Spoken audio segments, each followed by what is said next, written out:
ও মানুষ শুনে নাও, আবু হুরায়রা বলছে মুহাম্মদ সাল্লাল্লাহু আলাইহি ওয়াসাল্লাম বলেছে, ইযা জাআ রমাদান, যখন রমাদান মাস আসে, আল্লাহ আল্লাহ আল্লাহ আল্লাহ আল্লাহ, ফুতিহাত আবওয়াবুল জান্নাহ, আবওয়াবুল জান্নাহ, জান্নাতের দরজা খুলে দেওয়া হয়।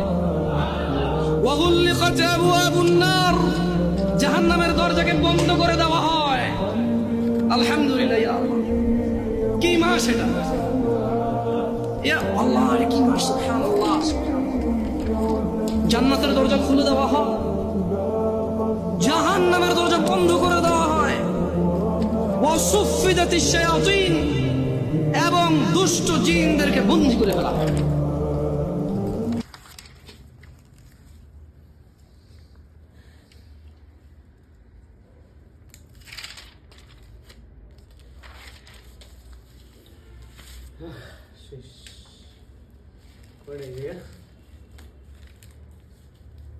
হিউজ, অনেকগুলো।